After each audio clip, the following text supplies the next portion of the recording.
bebê!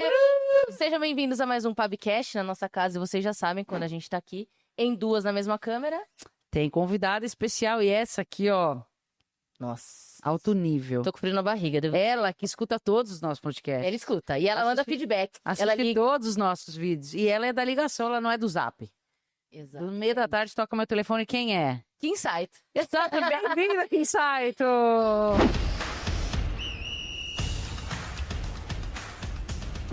Oh.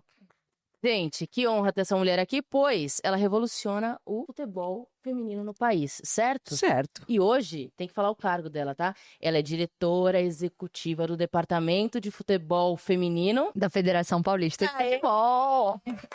Agora, resume em palavras simples o que você faz na Federação Paulista para quem não entendeu nada desse nome gigante. Eu construo estratégias para desenvolver o futebol feminino no estado de São Paulo. Muito lindo. Assim. Ai, o nosso grande campeonato. E no fim é nossa amiga, olha que loucura. É isso. A vida é bela. Quinzinha, seja bem-vinda ao nosso sofá, agora na frente das câmeras, porque geralmente você tá aqui... Muito feliz, geralmente eu sou uma convidada em casa, brincando com os cachorros, com os gatos. Tô com um friozinho na barriga. Arrumando o nosso jardim. Já tirei uns matinhos ali enquanto vocês estavam distraídos. Vocês sabem sobre a Kim, mas ela adora limpar as nossas plantas. É verdade, quando ela vem dormir aqui, ela tem um matinho ali, ela vai tirando. De repente eu acordei, eu olhei pra Kim, ela tava com um saco de lixo, tacando todas as plantas secas. Me traz paz, e se elas deixassem, eu limpava a piscina também. Piscina, falei, piscina foi foda. Pode vir aqui uma vez por semana dormir em casa aqui. Tá show. Quinzinha, vamos começar. Primeiro, enfim, todo mundo sabe a pessoa que você é, a profissional, todo mundo te admira dentro do futebol, acho que isso é indiscutível. Mas eu queria começar lá com uma história que a gente ama, que é a senhorita. Cara de pau. Cara de pau na CBF. Essa história realmente é muito boa. De paixão. E é muito louco pensar que eu fiz tudo isso aleatoriamente. Eu não imaginava que até hoje acho que eu ia colher frutos dessa maluquice, assim. Eu tinha 18 anos, já tinha me formado no ensino médio. Contexto, assim, de neta de japoneses, tirar 9 é um absurdo, sabe?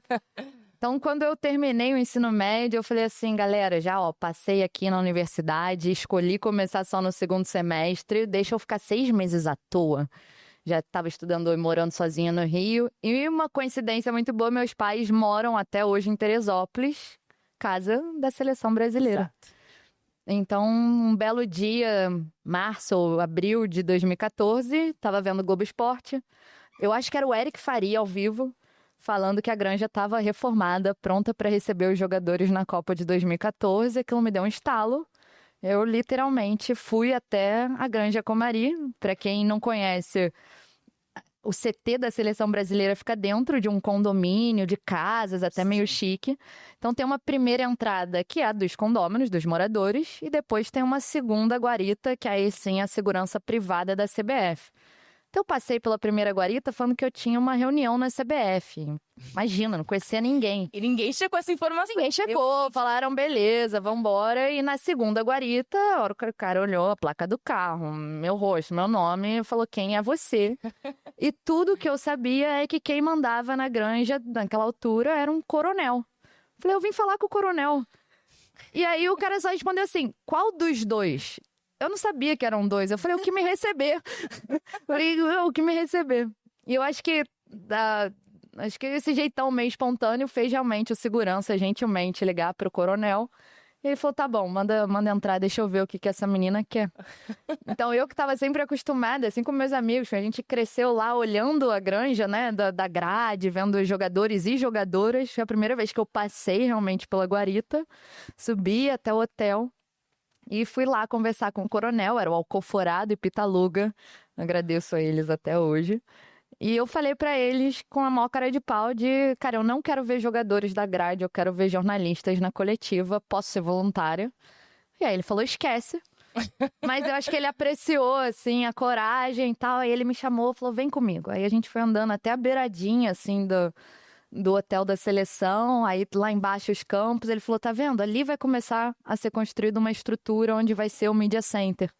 Vai lá atrás da Kelly, da EA, que era a empresa que até hoje faz trabalhos assim terceirizados de produção de marketing esportivo, e falou, vai atrás dela e acho que ela pode te ajudar. E eu fiquei 3 dias seguidos indo atrás dessa mulher com meu currículo, que não tinha nada além de ensino médio completo e o intercâmbio que eu tinha feito com 15 anos. E quando eu finalmente encontrei essa mulher, eu falei, cara, olha, eu sou da cidade, eu vou te apresentar fornecedores, o que você precisar, e eu falo inglês, e, mano, qualquer trabalho, deixa eu viver essa experiência. E eu fui, no fim, contratada, ganhei meu primeiro dinheirinho com 18 anos. E vivi aquela Copa do Mundo de dentro, vendo meus ídolos, assim. Vendo os amigos lá na grade, falando... E realmente isso rolava. E ele super apoiando, de falar, cara, tu é muito doida, mas deu certo. Irado, mano. E aconteceu muito também na Copa de muita gente que via com a credencial e via o acesso, falava, tá bom, você é filha de quem? E quando eu contava essa história, a motivação de estar lá, muitos jornalistas me abraçaram. Então eles falaram, pô, você quer? E é por isso que você está aqui? Então vamos lá no Switcher, vamos lá no estúdio, vamos ver o Kiko Menezes, depois já da Copa acabar, falou, cara, vamos lá no estúdio da Globo, você vai conhecer, eu vou te levar para ver tudo. Então foi muito marcante. E ali também eu acho que eu decidi que eu estava entrando para estudar comunicação social, jornalismo, e que eu não queria, no fundo, ser a Glenda Kozlovski, como eu tinha imaginado, ou a Fernanda Gentil. Eu falei, cara, essa galera... tem que ser muito boa, muito criativa, tá todo mundo na mesma sala, ouvindo a mesma aspa e tendo que montar uma matéria, e ali eu fui impactada pela assessoria de imprensa. Eu falei, pô, esses bastidores aqui é interessante, né? Controlar a informação, poder pensar Lá estrategicamente. de dentro. Caramba, Então- quem nem entrou na faculdade já desistiu de ser jornalista. Show de bola. Eu pensei em eu ir pro jornalismo num outro lado, assim, bem bastidores mesmo. Não imaginei que eu ia ter coragem de ficar botando a cara e falar pro microfone todo dia. Eu amo essa história de paixão. Eu porque também, é me identifico maravilhosa. muito. Mas a minha dúvida é, o que você comprou com o seu primeiro salário da CBF? Puxa, nem lembro, honestamente. Eu sempre fui uma criança, mesmo quando tinha uma mesada, assim, super econômica, guardava, não gastava. Eu acho que eu diretora, executiva, eu guardei, botei. gestora, Tava guardadinho. sabe fazer contratação. Ah, Luana, a gente tá em outro... Hoje o podcast tá num nível acima. Temos que...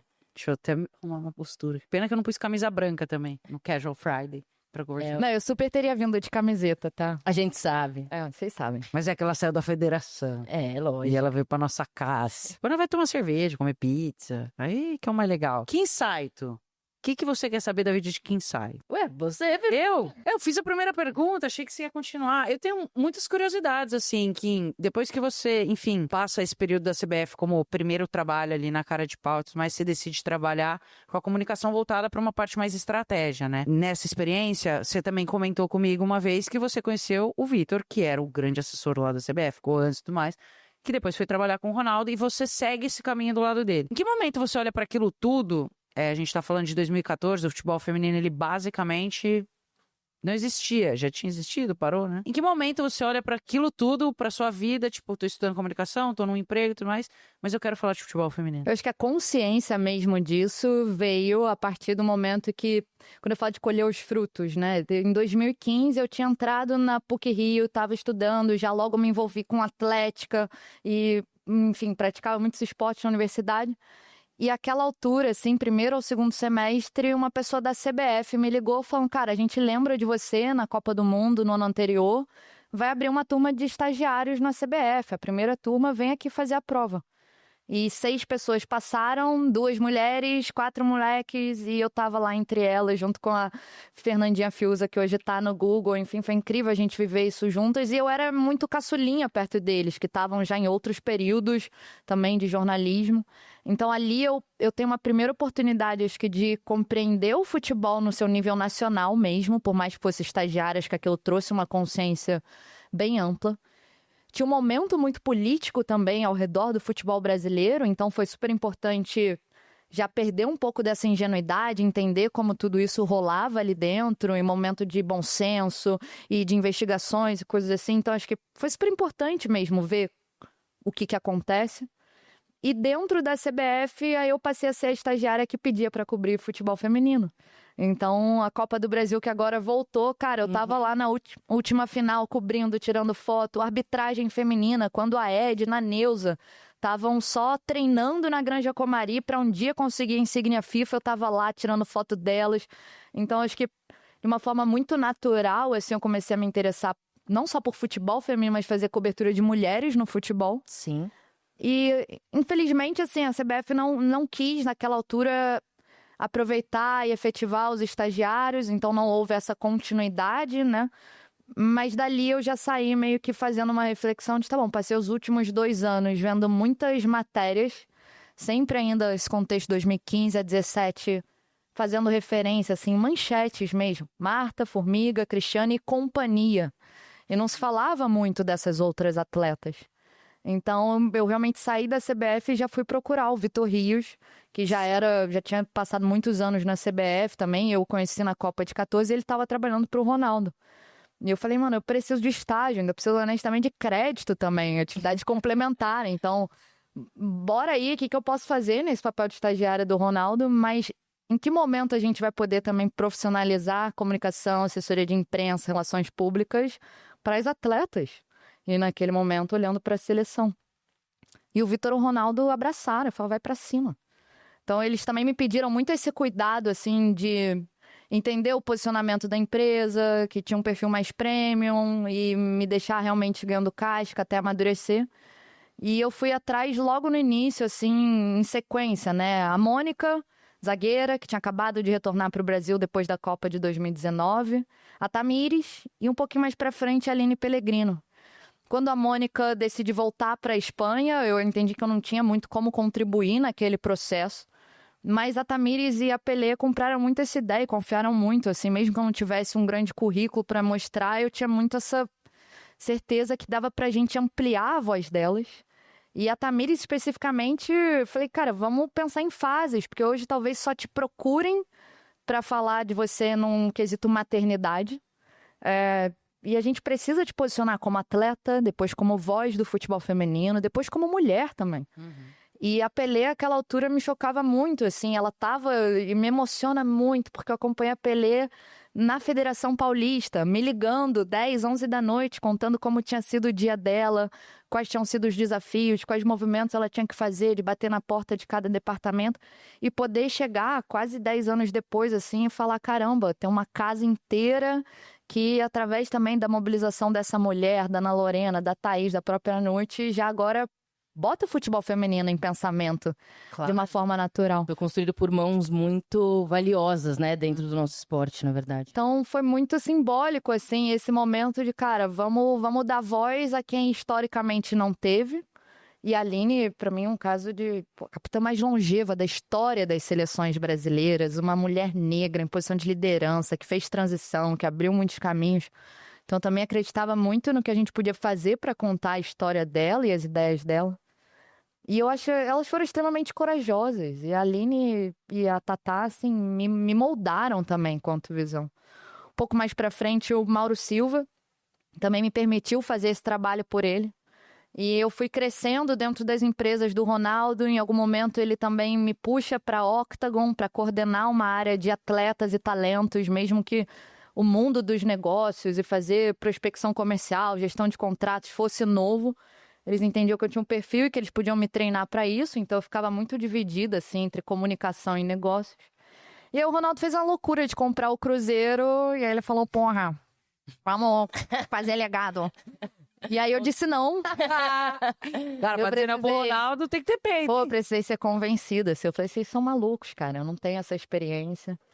Mas muito cedo, assim, já entendi. Falo desse privilégio geracional, assim, de falar, tá bom, eu já faço parte de uma geração que pôde iniciar a carreira e falar, é futebol feminino que eu quero trabalhar. Tá, antes da gente entrar nos pontos específicos, que tem vários nessa trajetória, o meu primeiro ponto é, você bate na porta da CBF, lá com 18 anos, com um romantismo te tocando, né? Então, vou aqui por amor, eu quero isso. Meu sonho. Vai ser incrível. É a romantização do futebol que move, e a gente sabe muito bem, porque muitas de nós entramos neste meio por conta disso. Só que você vive a parte interna da maior entidade do futebol brasileiro, e obviamente a gente sabe o quanto isso tem de politicagem, de questões que vão muito além do romantismo que te leva ali num primeiro momento. E aí minha pergunta é, da pessoa que bateu na porta com romantismo, da pessoa que obviamente chegou na Octagon e passou a trabalhar com as atletas, qual foi a sua mudança de visão no sentido de isso que eu sinto por esse negócio, a realidade que foi jogada na minha cara?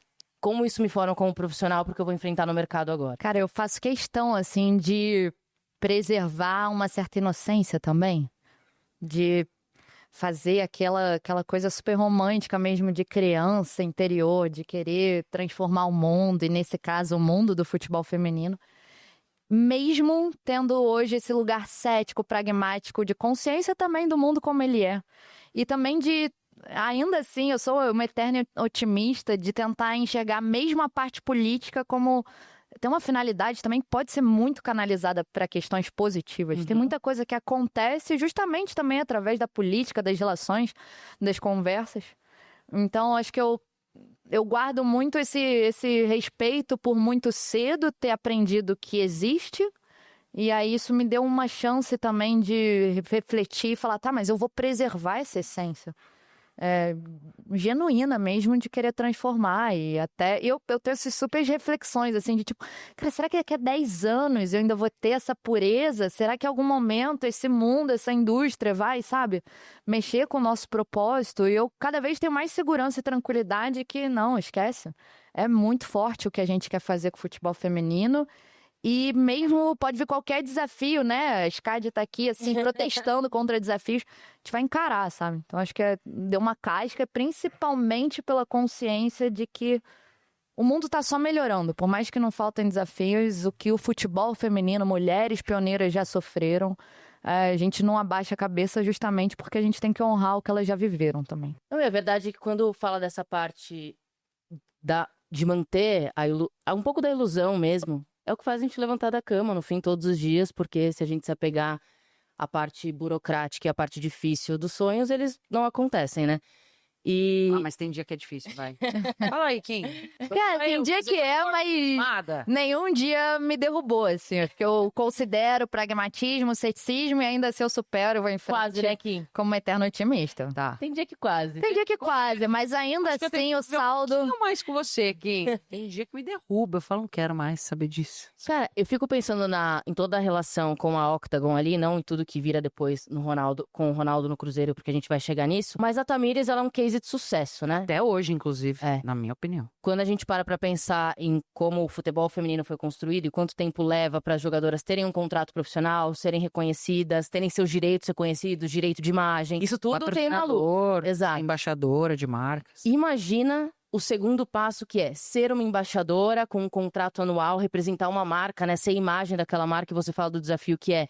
A Thamires era muito procurada por conta da maternidade, que, ok, hoje em dia a gente discute como uma coisa mais comum, os clubes têm olhado com mais carinho para como colocar isso de forma contratual para proteger as jogadoras que decidem ser mães ali, mas naquele momento, essa mudança de imagem e a Thamires que, uma atleta mãe, em um momento em que ninguém era, em que ninguém queria perder a possibilidade de ser jogadora profissional e lutar pela sua carreira, você faz parte dessa mudança dela. Assim, completamente uma identidade que ela assume e que ela vira referência. Até hoje a gente vê a Thamires na Gatorade, a Thamires no Guaraná.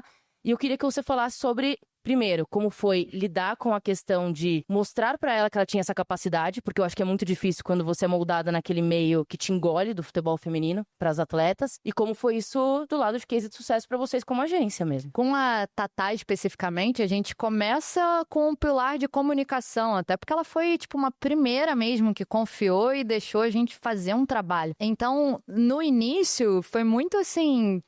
um treinamento sobre Tatá. Eu entendo a frustração de, às vezes, as perguntas que vêm parecerem muito repetitivas. Então, enquanto a gente não conseguir também provocar o que está sendo perguntado, vamos mudar a forma que você responde. Vamos, então, de repente, não só contar a tua história na cronologia linear, e vamos começar a pensar em marcos, e vamos mudar um pouco como você se expressa, porque acho que isso pode também te dar uma renovação dessa sensação de, tô sempre falando a mesma coisa.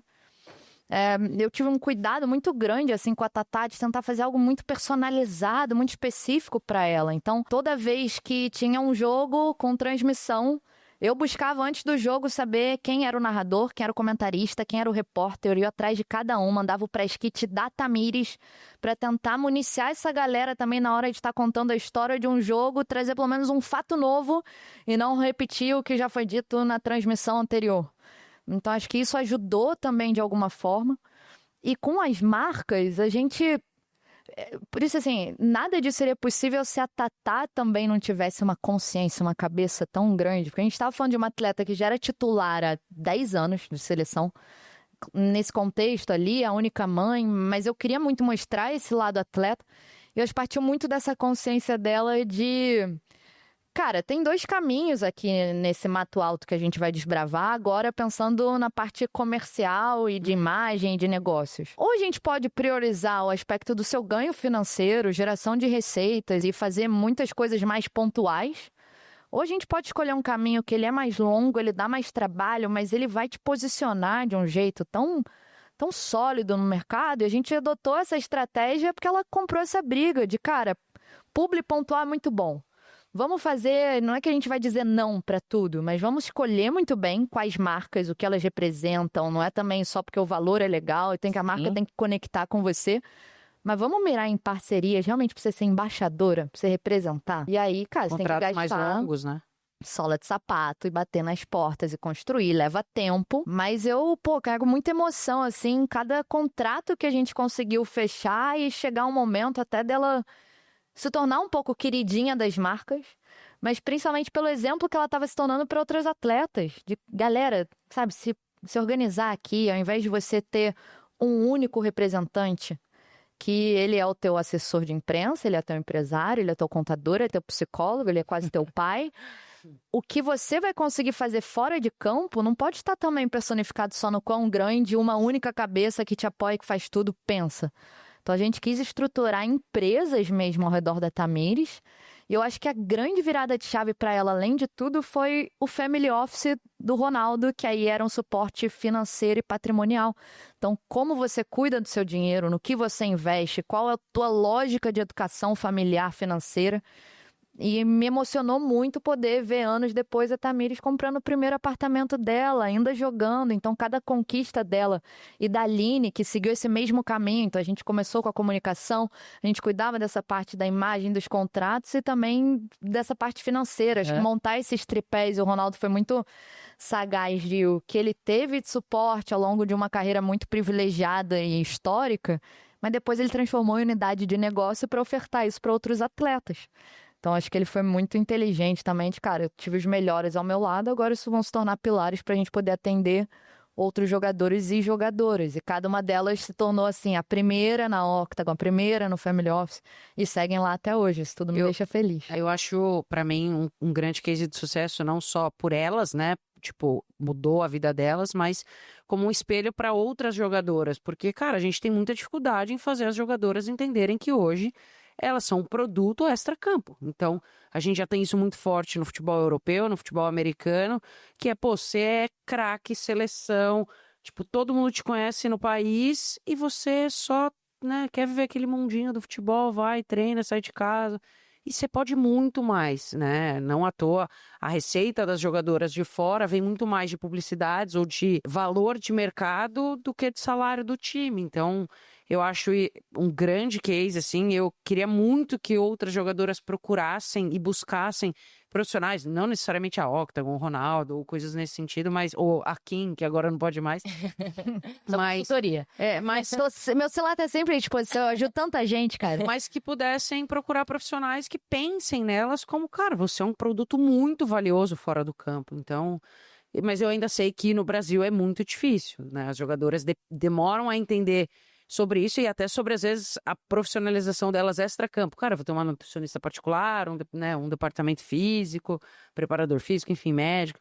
Então, eu acho que essa visão sua, ela vem muito antecipada do que o mercado esperava, sua, do Ronaldo, da Octagon, enfim. E hoje já é uma realidade, assim. Hoje, pra mim, quem não faz isso tá atrasado. Eu acho que tem, assim, infelizmente, uma balança de que a demanda de profissionalização, especialmente extra-campo, ainda não está acompanhando o que é ofertado mesmo.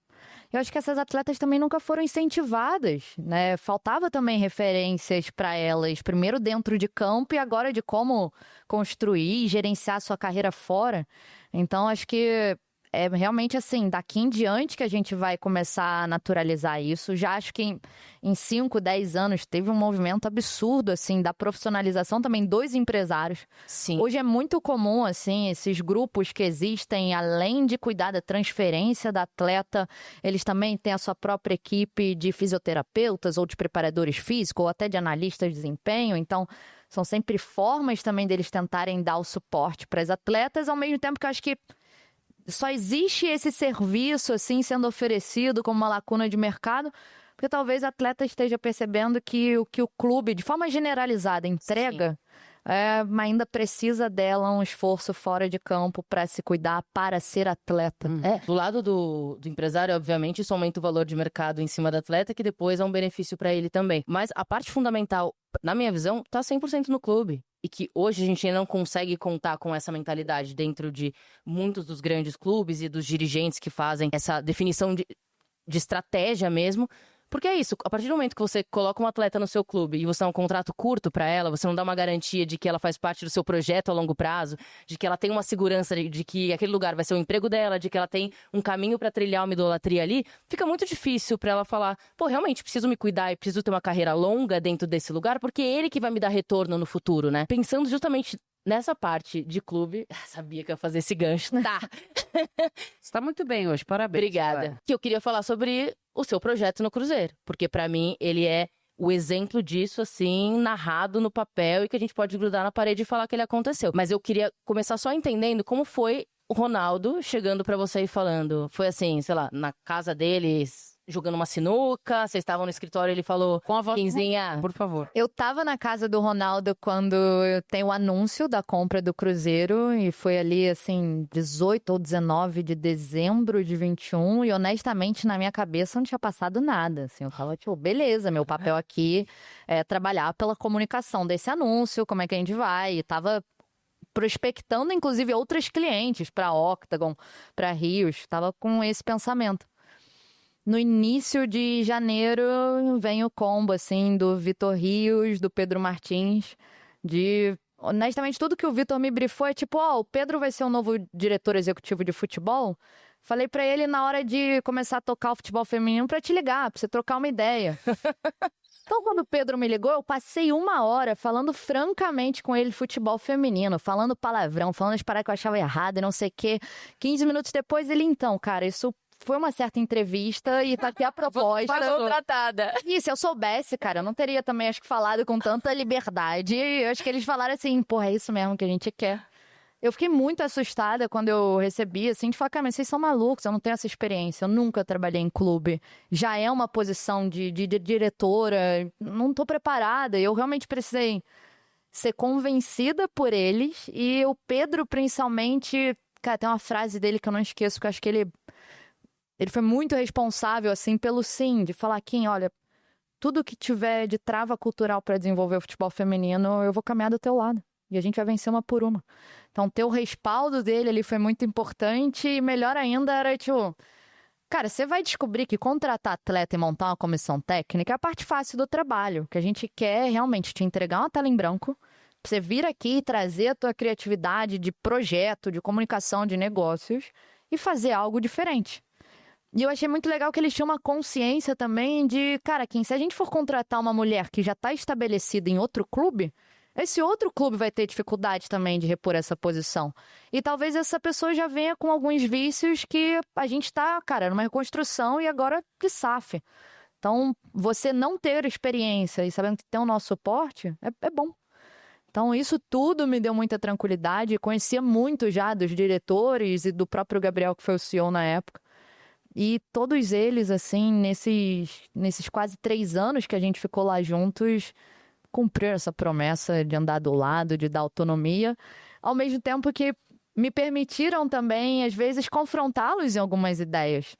Então, eu lembro, decisão 01, assim, foi muito bom poder chegar num Cruzeiro SAF já com a decisão tomada pelo Pedro, de que o futebol feminino não ia mais treinar fora da Toca 1 e Toca 2. Uhum. Então não precisei chegar já comprando essa briga, isso já veio da era Ronaldo, de falar, cara, o futebol feminino vai estar aqui, dentro da nossa casa. Mas meu primeiro desafio, assim, é muito comum em processo, ainda mais uma transição de associação para SAF, você meio que rever todos os colaboradores, até porque o Cruzeiro entrou em RJ, então você vê quem vai seguir e quem vai mudar. E inicialmente o nome da Bárbara estava sendo considerado por eles como mudança, né? Pô, eu falei, cara, de jeito nenhum. Essa mulher fundou o futebol feminino do Cruzeiro.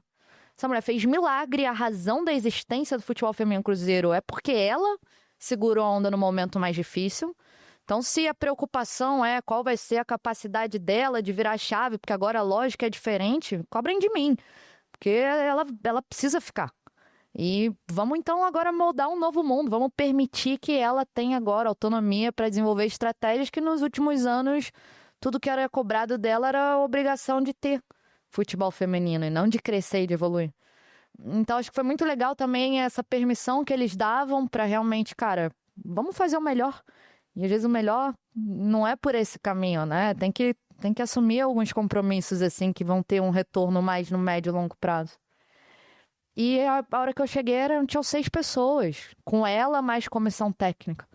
Então, era um orçamento no ano 1, 2022, e no ano 3, a real é que era um orçamento bem baixo comparado ali aos 16 de A1. E eu tomei muito essa decisão, assim, de, cara, a gente não vai ter uma principal folha, ou a gente não vai estar, talvez, nem no top 10 de folha salarial. A gente vai estruturar isso aqui primeiro. Então, nessa pegada de vamos estruturar tudo isso, a gente toma uma decisão muito consciente, assim, de muito mais do que botar o orçamento destinado à folha, a esse fôlego de atletas. O ano 1, a nossa missão era permanecer na Série A1. Então, ali começa realmente o investimento na qualidade e na quantidade de pessoas que compunham a comissão técnica. E, principalmente, cara, estruturalmente, o que é necessário da saúde, da performance, da parte de análise de desempenho. Então, tinha muito investimento que era silencioso. E foi assumindo um pouco desse... Não é risco, no fundo. Acho que a gente fez o caminho mais seguro e controlado possível de, cara, 22 é a nossa meta, e até porque o orçamento já tinha sido definido pela associação, vamos sobreviver aqui na 1. E o Cruzeiro fica o primeiro time fora do Z4. A gente passa raspando ali. Em 23 é um momento que o Cruzeiro pode até usar um pouquinho nas suas metas e, como resultado desportivo, chega numa primeira vez num mata-mata, classifica em 8º, e a gente a cada ano melhorando assim, a condição de treinamento, a qualidade dos profissionais. E 2024 em diante, aí sim, muito ousado mesmo, sabe? Vamos daqui com muitas coisas já check, que você não precisa a cada ano ir comprando, e você consegue já realmente partir dali. Foi um projeto da minha vida, assim, até. Então, eu sou muito feliz de ter vivido essa construção das Cabulosas com as pessoas que tinham ali do lado. O que a Bárbara representa, a potência dessa mulher, assim. Eu sou muito fã dela enquanto ser humano mesmo. Acho ela uma das pessoas mais verdadeiras e sinceras que eu conheço. E a sensibilidade do Jonas, que eu fiquei quase um ano, assim, negociando ainda desse sábio homem. Seu sonho. Era, sonho cara. de princesa, Por conta dele ou por conta do Cruzeiro? Esse um ano de Não, por conta dele, cara. A gente foi atrás dele no auge da seleção. Sim, não tinha por que também ele considerar um movimento, né, de formação ali, com resultados tão importantes. Mas passei quase um ano, assim, em conversas com ele. Fui pro Rio de Janeiro atrás dele, eu e o Pedro Martins. Então, a gente... Foi muito legal, na verdade, esse processo, poder envolver o Paulo Autuori. A gente teve uma série de sessões só para falar de metodologia, só para falar realmente das Cabulosas. Então, um pouco dessa paz também de ter interrompido esse ciclo numa velocidade que não era a que eu desejava e imaginava, mas saber que ele estava muito sólido e que ele teria vida longa, como a gente está vendo agora, a força dessas Cabulosas e com as pessoas que seguem lá, só melhorando o que a gente um dia idealizou juntas. E a Bárbara é a pessoa certa também para estar de volta à liderança desse projeto. Eu ia te perguntar que, enfim, a gente pode ficar aqui horas falando de melhorias que você, junto com a Bárbara e com o Cruzeiro como um todo, conseguiram alcançar, né? Desde contratos mais longos com jogadoras e não contratos pontuais, desde, cara, ficar um ano negociando com um treinador que é top 3, top 2, tá ali, top 1 junto com o Arthur sobre futebol feminino. O que você mais orgulha de ter deixado de legado no Cruzeiro? Cara, sem sombra de dúvidas, assim, tinha muito esse comentário das atletas, e eu acho que o fato de eu ser tão novata esse mundo de clube e a magia de vestiário, elas me ensinavam o quanto que a gente estava construindo era um lugar, um ambiente seguro, um ambiente profissional que elas nunca tinham vivido na carreira delas. Então, eu acho que esse espaço de confiança, o quanto elas se sentiram também incentivadas a usar a voz delas, mas disse, cara, vamos construir isso juntas. A gente não precisa ter conflito aqui dentro para discutir melhorias, vamos ser todo mundo agregador. Me vem à mente, assim, o caso pioneiro que o Cruzeiro fez quando a Pamela vive o processo de maternidade. E primeiro, assim, pensando na Pamela, o cuidado que a gente conseguiu ter com ela de não só renovar o contrato, mas ampliar o salário, colocar ali dentro uma espécie de bolsa creche, assim, para que ela pudesse ter ainda mais condições de pensar a criação da filhinha dela. E, por outro lado, usando como Cruzeiro como o primeiro clube no mundo, usando uma cláusula da FIFA para poder fazer uma transferência com a janela fechada. Então a Tipa veio, e mais ainda acho que essa mentalidade de cada conquista do Cruzeiro, cara, o passo a passo tá lá no site até hoje. Na hora que eu vi agora a Kathleen, atleta do Santos, assim, já quero puxar o link e falar, Thaís Picarte, cara, dá uma olhada, vê se de repente vai fazer sentido pro projeto de vocês. E tá lá o passo a passo dos documentos, para quem manda e tal. E pensando até um pouquinho antes, a gente fez escolhas que talvez para o futebol feminino atual brasileiro pareciam loucura. Então, seguir em frente com o contrato da Camila, goleira, no momento que ela acaba de sofrer uma lesão LCA na última partida dela pelo Santos, e assim falar, cara, mas a gente não assumiu um compromisso, a gente vai honrar. Mesmo que você esteja lesionada, a gente vai cuidar de você. E isso no feminino é... Você não vai ter o ano. Cara, a gente vai passar o ano cuidando de você. A gente vai te recuperar. Porque quando a gente foi atrás de você lá atrás, era com o objetivo também de ter uma goleira absolutamente promissora, com esse potencial de protagonismo. E eu falei pra ela, eu quero inclusive lá em 27 ver um novo vídeo teu andando de bike pelas ruas de BH, gritando, eu vou pra Copa! Então a gente fez escolhas que não pareciam convencionais. E o caso da Bianca foi um primeiro contrato de 4 anos, por mais que ele tenha sido anunciado antes, o da Isa Rai já estava pronto, o da Calhau já estava pronto, e foram escolhas muito conscientes, assim. E eu acho que os resultados esportivos que a gente, né, o Cruzeiro vem demonstrando, eu ainda me sinto Eu acho um pouco cabulosa. Falar, gente. É muito, Foi muito familiar. Foi o melhor ato falho. Orgulho. Pô, demais. Eu até brinco assim um pouco, eu ainda me sinto muito cabulosa, mas hoje a minha preocupação é o futebol paulismo. Eu tenho um carinho absurdo por ter vivido com aquelas pessoas. Foi um período muito mágico, assim, e eu fico feliz também, em alguma medida, do Cruzeiro poder ser uma referência não só para o estado de Minas Gerais, mas quem sabe além dessas Com fronteiras. certeza não. E a gente viu durante esse processo o Cruzeiro bater de frente com o Corinthians numa final de peito aberto, com o time, jogando bola, indo pra frente e parecendo naquele momento, quando teve aquele jogo, todo mundo falava, gente, o Cruzeiro pode ganhar. E que era um momento que todo mundo olhava e falava, quem ganha do Corinthians, né? Total. E o Cruzeiro vai lá dentro de toda essa situação, desse projeto, e eu queria até, porque essa situação, esse jogo me lembra muito o discurso da Bianca. Eu vou falar disso, cara. A entrevista dela, pra mim, simboliza muito, assim, do que a gente estava construindo de cultura. Exato. Elas estavam com voz ali dentro, né? De confiança. Do tipo... Não, ela vai, de peito aberto na entrevista. Demonstra uma cabeça patrocinador em rede nacional, né? Exatamente. Então, assim... E eu queria trazer esse ponto da Bianca, porque sempre que eu posso, eu gosto de falar dela, porque ela é um exemplo de mudança, sobretudo não só como atleta, mas emocional pra mim, que é impressionante.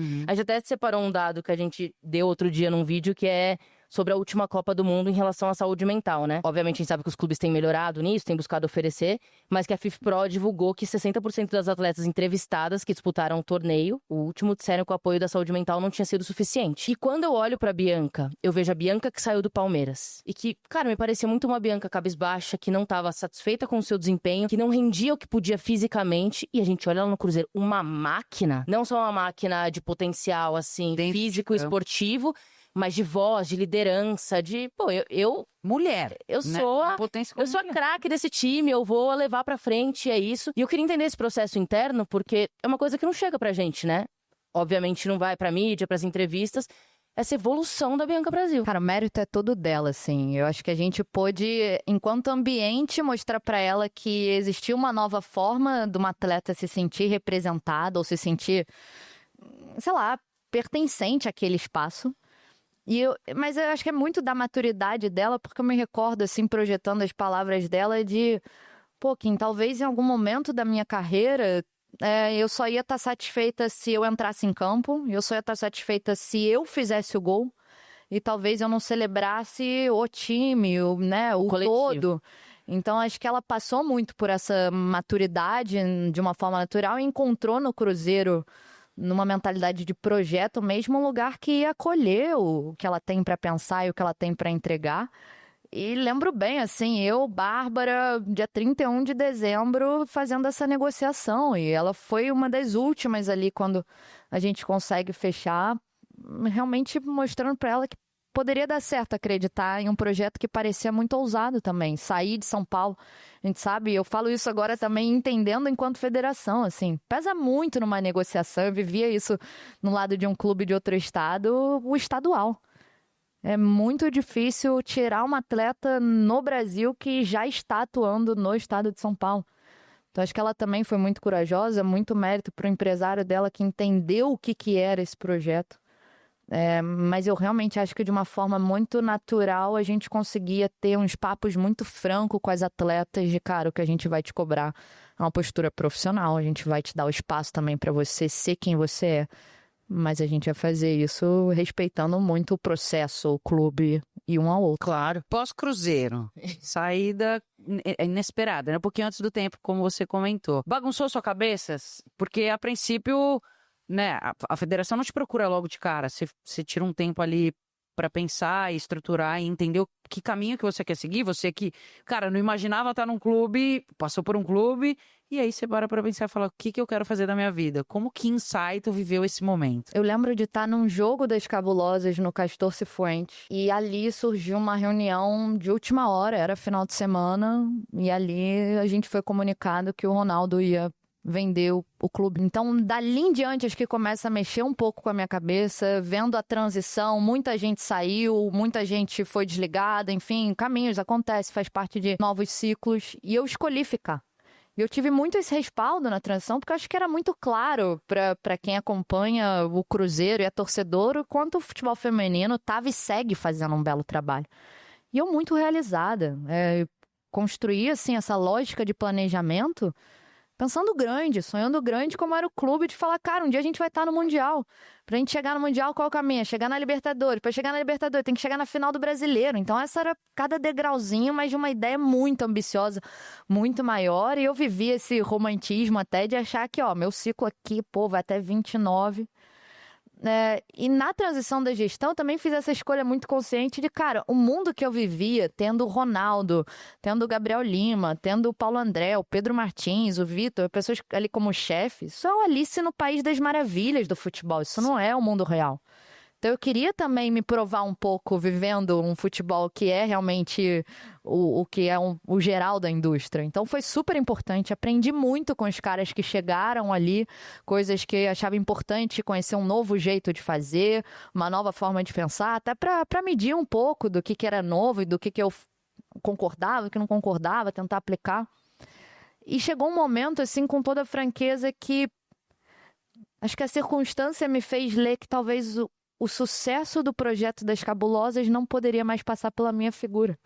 Eu acreditava e continuo acreditando plenamente nesse caminho, mas talvez a minha figura literalmente não poderia mais estar ali. E para o projeto crescer, cara, precisava da liderança da Bárbara, de dar continuidade. Então foi muito dolorido. Eu lembro, inclusive, sei lá, uma semana depois que eu saí, vocês fizeram um vídeo que me pegou super de surpresa. Lembro de ter ficado muito emocionada em casa, mas era muito recente. E eu saí do Cruzeiro escolhendo que eu não ia mais trabalhar no fim de 24, que eu queria também ter um descanso mental. Eu saí com a certeza de que eu não queria mirar em clube de novo, não queria atuar pelo futebol feminino pensando em um escudo só.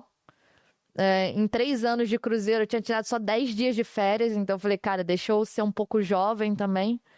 E quando eu faço toda a mudança às pressas, assim, ali no meio de outubro, eu começo realmente a montar agendas, assim, pro meu ano de... Vamos tirar um pouco o benefício de não ter um crachá também, que aí você pode se relacionar com todo o mercado. Então, aproveitei muito para conhecer pessoas ou para ativar contatos que eu fazia tempo que não encontrava. E dali poder medir um pouquinho, assim, de em janeiro, onde eu acho que vai fazer mais sentido. E chegou esse momento, até por já conhecer o Reinaldo, de janeiro poder conversar com ele e falar, tá bom, acho que o trabalho da federação é absoluto. E para onde mais a gente pode crescer e transbordar e gerar impacto também que chega em outros lugares. Então acho que foi uma escolha muito consciente, assim, mas eu sofri muito no processo Fiquei muito mexida, porque acho que eu realmente tinha planos de continuar e receber o carinho das atletas, da comissão técnica, da torcida. Foi super especial, então tem muito do meu coração que ainda tá lá. Guardo com o maior carinho. E foi muito legal também fechar esse ciclo voltando para BH para a final do Mineiro Feminino. E poder estar lá, entrando no campo ao apito final de mão dada com o Pedrinho e falar, vamos junto, velho. Vamos passar uma mensagem aqui de união, porque parabéns, teu primeiro título como dono do Cruzeiro, cara. Veio das cabulosas e que venham muitos outros pro Cruzeiro como um todo. Então acho que agora, assim, com muitos meses de distância, eu consigo ressignificar também o que um dia eu imaginei que a palavra legado ia ter pra mim. E, inclusive hoje, a gente está gravando esse podcast e saiu a notícia de que o Cruzeiro anunciou uma coordenadora da base. Caraca, tá acontecendo algo que a gente começou lá atrás. E a Keila, não sei eu se vou falar isso agora. Conhecem ela. A Keila, do vôlei, fez história no Minas. A Keila foi a primeira pessoa que eu procurei quando eu cheguei em BH. Eu falei assim, cara, quem melhor vai me ensinar o que é a cultura de esporte feminino em Belo Horizonte? Isso é a Keila do vôlei. Então, fui no Minas, visitei, a gente ficou muito próximo, muito amiga. E eu comecei esse trabalho, assim, de, cara, bora, você tem que vir pro feminino, ser a próxima coordenadora de base. E tentando muito concluir a efetivação dela, o projeto, tudo isso, assim, correndo numa velocidade muito mais lenta do que qualquer uma de nós ali, inclusive a Bárbara, gostaria, mas uma alegria absurda de ver as duas hoje. Liguei pra elas, falando por vídeo, e muito feliz, assim, de ver que, cara, tem sementinhas mesmo, você vai deixando lá atrás para outras pessoas fazerem daquilo ficar algo ainda mais potente. Demais. Tá aí o legado que você queria escrever. Ressignificado. Das cabulosas tá ressignificado, mas tá lá, é todo seu. Exatamente. E de toda uma equipe maravilhosa que te acompanhou. Acho muito legal o quanto você exalta a Bárbara, assim, porque a gente sabe como foi no seu processo de sair dali. Foi uma pressão em cima dela, né? De todo mundo que acompanhava e vivia o Cruzeiro. Então, ela do lado dela e com todo o profissionalismo, claro, de absorver o que sabia que estava acontecendo e de como ela tocaria o futebol feminino em frente ali dentro. Aí, cara, Reinaldão te ligou. Oi, é o presida, papai. Aí eu sou muito... Reinaldo, eu te amo, ele sabe disso. A gente fala assim do Reinaldo, a gente finge que é íntimo. Reinaldão ligou pra Kim e falou, Kim, sai, tô. Mas, ó, é uma lenda lá nos corredores da federação. O dia do aeroporto. É maravilhoso, mas essa história a gente só vai contar quando o Reinaldo aceitar. Por gentileza. Casa. No nosso sofá, fazendo carinho na Sky. É isso. Eu, de verdade, eu acho que ele vai amar esse momento, tá? Eu vou adorar que ele conte essa história também, porque ele sempre conta, assim, no almoço, de, aquele dia. Eu falo, a gente passou um aperto no aeroporto, mas fizemos uma amizade sinceríssima com o Reinaldo. De mãos dadas com o presida. Salvaram o presida. Assim como ele salvou a gente, nós salvamos o presida de volta. Total. Literalmente de mãozinhas dadas. Eu peguei ele por baixo da cordinha. Falei, presidente, o que o senhor tá fazendo aí? Vem pra cá, menino, que a gente vai perder o voo. Mas depois eu conto essa história melhor, é maravilhoso. Aí ele te liga, fala, Kim, oi, não quer vir trabalhar com a gente aqui? Cara, a federação, até por essa conexão através da Aline Pellegrino, do Mauro Silva, e muitas das pessoas que até hoje ou seguem lá, assim, já conheciam, então estava sempre por perto. Inclusive, ano passado, eu recebi um convite da federação, como outras pessoas do nosso mundinho do futebol, para a gente viver uma experiência única, em parceria com a La Liga, o apoio da Petrobras, para a gente ir para a Espanha, aprofundar realmente em como foi a criação da Liga F. Então, são pessoas que, no fundo, já faziam até parte de um círculo de amizade, de carinho, e o quanto eu respeito cada um ali. E o Reinaldo é muito querido, então ele realmente, assim, puxou para conversar e ele mesmo é um simbolismo, assim, de uma visão fresca. O cara é muito criativo, ele é ousado, ele é inquieto. Então, acho que tudo isso também fazia muito sentido com o lugar que eu imaginava que eu poderia contribuir para a gente pensar em como cada dia evoluir o futebol feminino. E tem sido, cara, uma grande escola. Eu tô realmente, assim, colinho brilhando também de trabalhar, porque eu carrego um senso de responsa em honrar a história também de cada mulher que passou pela Federação Paulista e que viveu desafios. Eu fico emocionada de ver o meu time, que tem a Camila, tem a Vitória, que entraram como estagiárias, e diferente da minha experiência lá na CBF, que não efetivaram a Fernandinha, poder ver que, cara, elas tiveram também uma oportunidade de crescer e de estarem lá pensando e vivendo futebol feminino. A Gleice, que hoje também me emociona poder ver que A gente tem alguém com sobrenome feminino em outros departamentos, não precisa só ser no departamento de futebol feminino. E eu acho que esse lugar de organizar competições foi só estando desse lado que eu acho que eu cada vez mais entendi quanto a Aline falava que a chave é competição.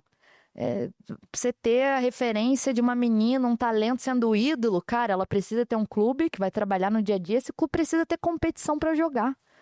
Então, pensar e ocupar esse espaço hoje é absolutamente divertido, é muito desafiador.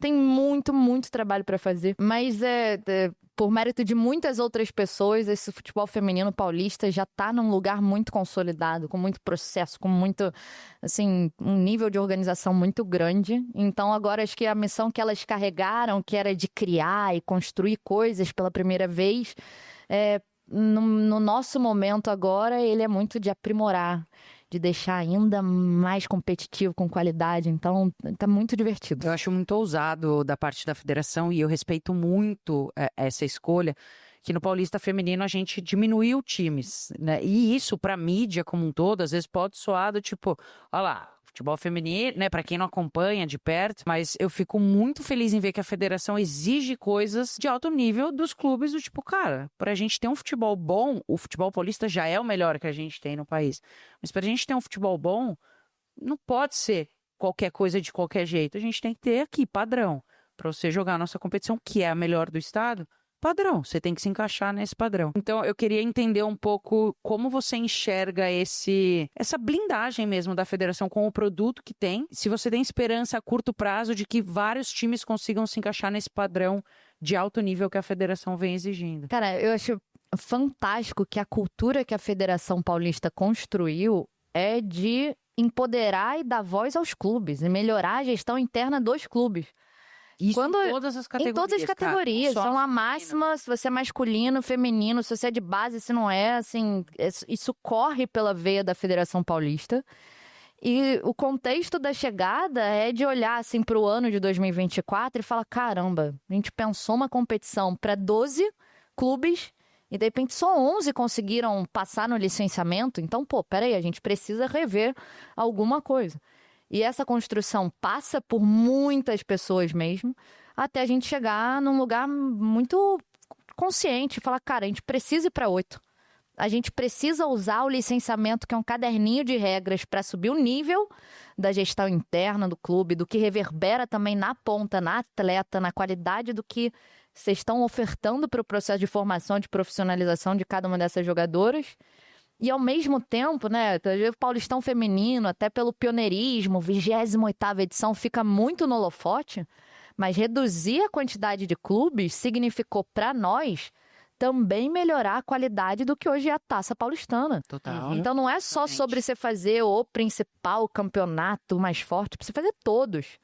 Então, muito desse processo passa também por olhar a Taça Paulistana de um jeito que vai também fazer esses projetos estarem mais nivelados e poder ali usar a Copa Paulista um termômetro. E aí, 4 primeiros colocados da Taça Paulistana? Como vocês vão se enfrentar? Como vai ser o nível a hora que vocês pegaram os 4 últimos colocados do Paulistão? Uhum. E o licenciamento, eu sei que é um papo super burocrático, é um documento longo, mas é fantástico poder, através de um caderninho de licenciamento, literalmente botar ali recomendações e exigências que fazem o clube se mover numa direção de progresso.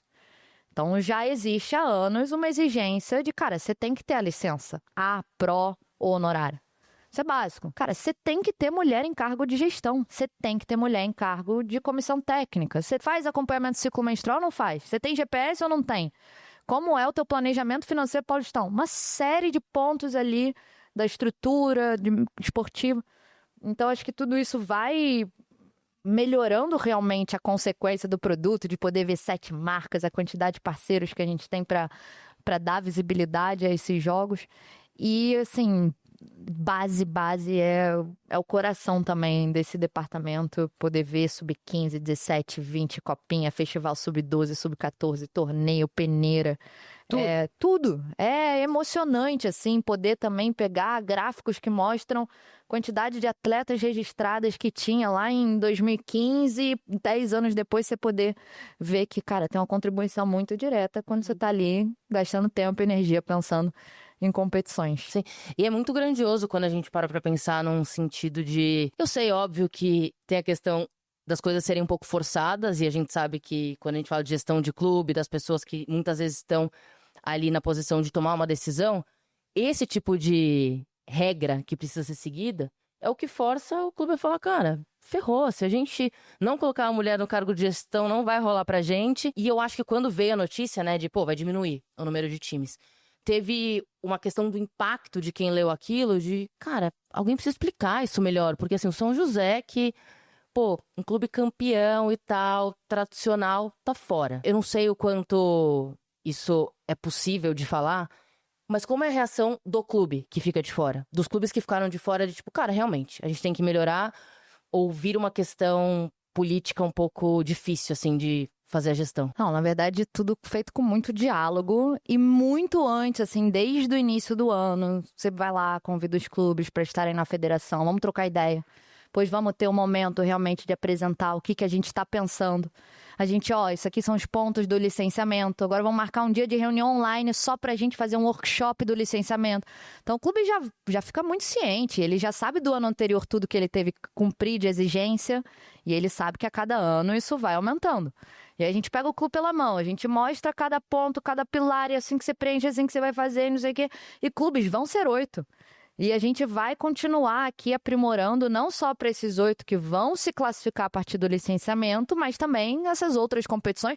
E Taça Paulistana também tem licenciamento. Uhum. Então, assim, para cada competição, suas regrinhas que você precisa minimamente cumprir. E quando vem realmente esse resultado, é de novo, pega o clube pela mão.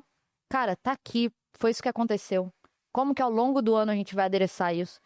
E financeiramente, a federação também não deixa o clube desamparado. E ao longo do processo, por exemplo, Marília, Pinda, São José, que são os 3 clubes que disputaram o Paulistão 2024 e esse ano não estão entre os 8 participantes, também continuam recebendo a cota para poder pegar esse investimento e adereçar justamente no que eles ficaram devendo, onde eles precisam melhorar. Porque ano que vem vai ter mais licenciamento, vão ter novas regras, vai subir o nível de exigência. E a gente quer também medir um pouco ao longo do tempo em que momento cada uma das competições e o trabalho de cada clube vai representar uma maturidade da gente falar, cara, será que chegou o momento da gente falar em primeira divisão e segunda divisão? E até que ponto a classificação para a competição vai ser mediante o cumprir o licenciamento? Então, acho que a gente vai ter um tempinho para tomar essa decisão e os clubes vão sempre participar de cada uma dessas etapas. A questão das cotas, principalmente, no sentido de, cara, não é uma punição pro clube. Você não tá fora como punição. Se vira pra estar aqui o ano que vem, né? E existe uma mudança também, porque vou dar o exemplo do São José, multicampeão, campeão mundial. O São José hoje ele tá vivendo especificamente um momento quase de transição, não sei se eu posso nem chamar assim, entre o suporte que ainda é ofertado pela prefeitura e o fato do São José ter virado uma SAF. Então existe realmente um cuidado de, cara, vamos refletir juntos. O que de repente, nesse momento, isso aqui pode se tornar o teu impulso para continuar crescendo e também sendo esse clube tão histórico, né? Sabe a sensação? E aí, só um desabafo aqui com a galera, não tem nada a ver com a Kim, com a federação, mas a sensação que eu tenho sempre que eu escuto a federação falando de todas as competições, não só do feminino, mas principalmente do feminino de base e tudo mais, é que, cara, dá muito para fazer. E a sensação que eu tenho é que nem todas as federações estão dispostas a fazer. E seria maravilhoso se a gente conseguisse replicar o que a Federação Paulista faz, cara, na Federação Carioca, na Federação Gaúcha, na Federação Pernambucana, enfim, em todas as federações. Porque é isso, dá muito trabalho. Eu escuto aqui falando, a gente vai na federação, tem reunião e tudo mais. Cara, dá muito, são muito micros detalhes. Mas dá pra fazer. Eu acho que a gente espera muito mais de todo mundo. Todo mundo da indústria pode fazer um pouquinho mais. E eu acho que o que a Federação Paulista deixa já de legado é quase que, cara, tá aqui o mapa do tesouro. Copia, pessoal. O que a gente pode aqui, na trajetória mesmo de décadas, em que momento você se identifica que tá. Então, acho que em vários aspectos, assim, é muito legal ver esse lugar de referência que a Federação ocupa em diversas frentes. E que eu acho que agora, neste começo de ano, ficou muito gritante quando a gente teve que lidar com a questão do calendário brasileiro, saindo ali aos 90. E 2, né? Aos 92. Mas a partir disso, quando a gente tem um campeonato nacional começando sem patrocinador, e a gente tem O Campeonato Paulista, cara, Com recorde. bombando. Exato, com marcas, com valor de premiação, com as cotas para os clubes, que é realmente algo que a gente se orgulha. Eu entendo as atletas quererem jogar o estadual aqui, como visibilidade para a seleção brasileira, como nível de competitividade mesmo. Então eu sempre penso assim, qual vai ser a próxima, assim, a próxima coisa que a federação vai fazer dentro dessa estrutura? Tá rolando já o multibol, tá? Pioneirismos, melhorar a qualidade do jogo, tá rolando. Ah, eu lembrei de uma coisa que eu acho legal a gente falar, porque a gente fala muito sobre arbitragem, né? E é bom esses assuntos, porque, na verdade, as pessoas não sabem, mas a gente teve uma reunião com a federação, várias pessoas que trabalham com futebol feminino, muitas pessoas importantes. E a federação tava explicando pra gente as questões do campeonato, das mudanças. Eu achei muito legal quando vocês trouxeram o ponto do VAR, assim, porque a gente tem discutido diariamente arbitragem, tanto no masculino como no feminino, só que no feminino tem o agravante de que o VAR é muito fora da realidade em muitas ocasiões, né? E aí você falou uma coisa que, cara, no fim, eu falei, porra, a Kim trouxe um ponto que é crucial, que é como que eu vou colocar VAR num estádio que não tem iluminação, muitas vezes, que não tem uma estrutura mínima pra gente conseguir ter uma sala de VAR, né? Então, de que as coisas não caminham sozinhas. Então, se a gente caminha desse lado em relação à profissionalização da arbitragem, que tem que sempre ter mais, enfim, da tecnologia, o clube tem que crescer junto e se desenvolver, né? Cara, Por vamos só independência, assim. contextualizar até para os nossos queridos espectadores. Eu me diverti muito, eu acho que foi muito legal, muito importante a gente ter vivido esse momento, né? Sim. Uma reunião ali com diferentes representantes da mídia independente, Fute das Minas, e o Rafa, e Vitrine, Vibradoras, e realmente uma galera que tá ali todo dia, né? Pô, se esforçando Sim. e querendo trampar por amor, por jogar o holofote um futebol feminino.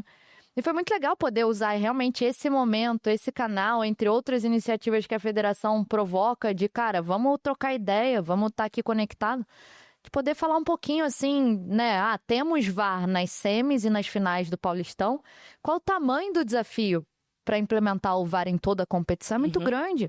Que tem uma conexão muito direta com o que hoje são essas arenas, essas praças de jogos, e que essas praças de jogos, muito antes de pensar em toda uma infraestrutura que precisa ser implementada para colocar o VAR, a gente ainda precisa adereçar coisas do gramado, da iluminação, do acesso, de onde vai ficar a ambulância, da qualidade do vestiário.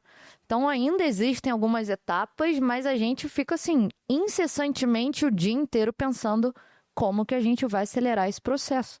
E se dependesse só do nosso desejo, dos nossos esforços, às vezes não é nem uma questão financeira, é para uma questão estrutural mesmo. Tá.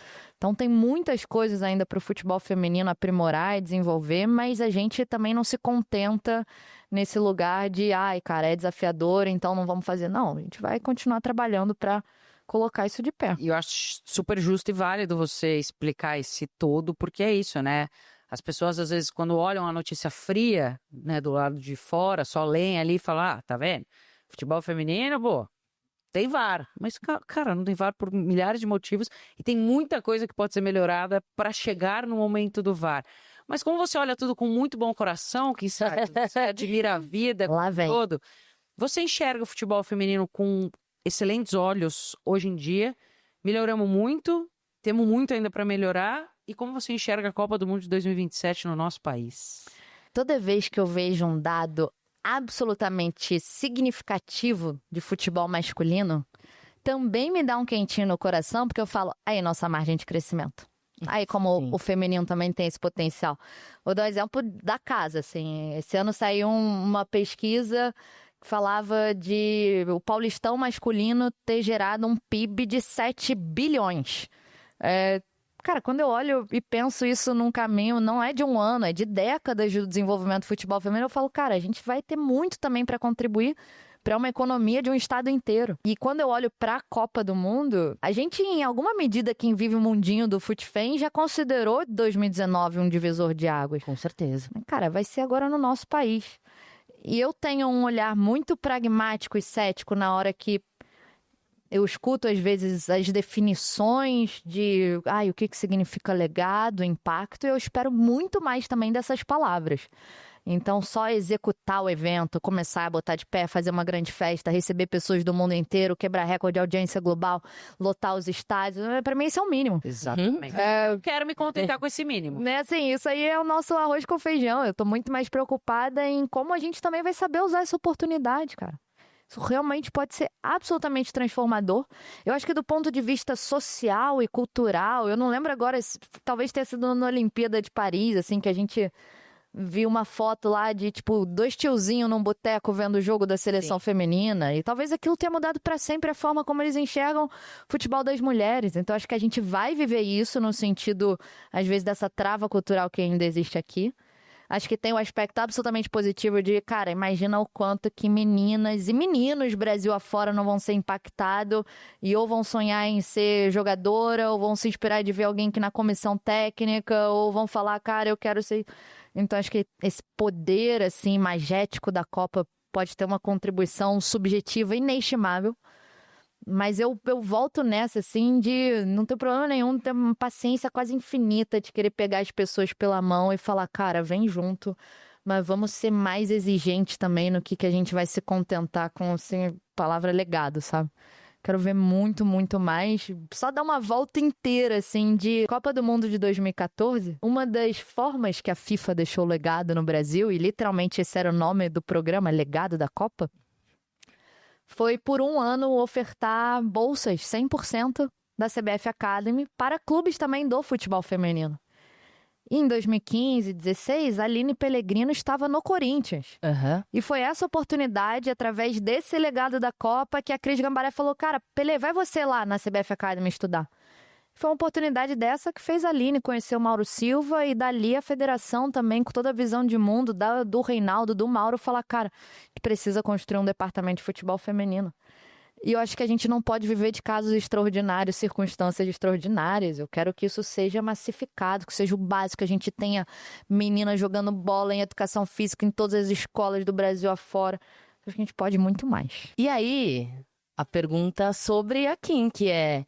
Obviamente, eu sei da sua posição hoje, profissional dentro da FPF, mas no seu coraçãozinho, qual você gostaria que fosse a sua contribuição em 27? Cara, eu tô muito em paz, porque a federação e esse lugar também que a gente tem a oportunidade de estar, eu já estou muito envolvida com a Copa do Mundo. Então, conversas semanais com prefeitura, com o governo do estado, com a própria FIFA. Se eu puxar de hoje o histórico de ligações que eu fiz, assim, muito do meu dia já esteve ao redor dessa temática. Então, acho que a gente vai ajudar muito sendo, o estado do futebol feminino, sabe? Os recordes de público estão aqui, a maioria dos campeões brasileiros e de Libertadores, esse lugar de hegemonia está aqui. Então, São Paulo vai ter uma importância muito grande.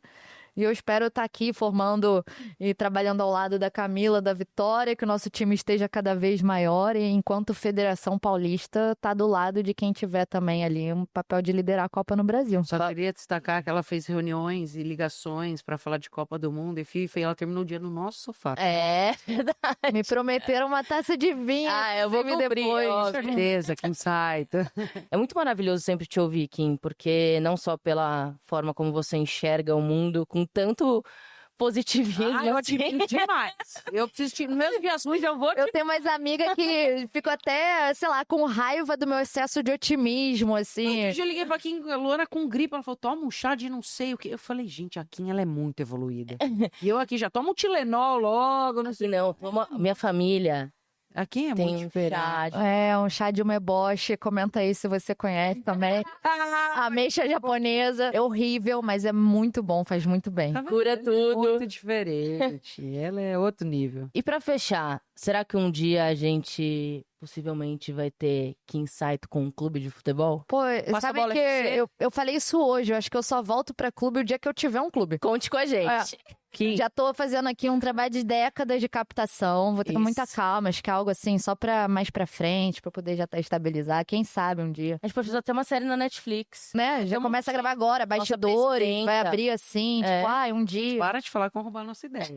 Acontece muito. Não, podem vir como investidores, a gente aceita, vamos precisar mesmo. É isso, né? Cara, eu Sou suspeita. Eu também. Sou fã de quem sai. É recíproco. Passou seu nervoso? Você se sentiu em casa? Passei, cara. Eu falei que eu tava nervosa porque me parece mais difícil quando você é entrevistada por pessoas que você ama, que você conhece, que você, pô, se diverte junto. E a gente aqui é muito profissional. Lógico. A gente jamais, né, falaria dos seus podres aqui. Fica entre nós agora pra estar... Eles não tadinho. existem. É pior que não É a existem minha mesmo. verdade. A ficha da Kim é limpíssima. Ela é muito diferente. Kim, muito obrigada. Você sabe o quanto a gente te admira, o quanto a gente... Cara, tem você como uma pessoa... Primeiro, como nossa amiga, como pessoa, como profissional, como, enfim... A gente sempre fala, liga pra Kim, pergunta pra Kim, chama a Kim. Então, pra gente é um privilégio ter você aqui falando sobre tudo, sobre sua carreira. E, cara, daqui a um tempo você vai ser presidente do melhor, dona, presidente, CEO, do melhor time de futebol feminino do país, e a gente vai poder falar. Essa ideia começou lá no... Cara, eu amei estar aqui com vocês. Vocês sabem como vocês são especial pra mim. Tava com saudade de sentar nesse sofá também, tá do lado da Sky aqui, deixando pelo na minha roupa. Tá bem difícil a vida, hein, Sky? E, cara, tá muito legal acompanhar o Passa-Bola. Eu falo mesmo, assim, que eu sou religiosa. Eu consumo tudo que qualquer pessoa brasileira hoje tá falando de futebol feminino, me interessa, sabe? E vocês são muito referência também. Eu tô vendo como tá caprichada essas convidadas. Você viu? Já ouvi cada um dos episódios que vocês soltaram e eu espero também poder sair hoje tendo um spoiler de quem vem pela frente. Reinaldo. Tá na tua mão pra Perfeito. ele. Eu tenho umas sugestões aqui também, porque eu já tô considerando o Reinaldo certo, só tem que negociar lá com a turma da federação, mas A gente tá ele tentando, vem. se eu puder ajudar a gente a fortalecer, porque tem uma pessoa que a gente quer muito, só que é difícil tirar ela da toca. Ela chama Roberta Nina. Do de Roberta Nina, conheço. É um drama tirar ela de casa, cara. Mas- Cara, ela celebrou o casamento de um casal de amigas É. minhas, enfim, incrível. Vou ver se eu faço essa ponte pra vocês. Então vocês podem comentar aqui, a gente vai fazer o corte desse vídeo, Vem, Nininha. marcando a Nina e escrevendo Vem Nininha. É isso. Kim, bom? obrigada. Obrigada, Amém. Quinzinha, essa repetição Beijo. pra gente, pra todo Se inscreve mundo. no canal. Compartilhem os cortes, tá? Se inscreve no canal aí, tamo junto, é nóis. Tchau. Beijo!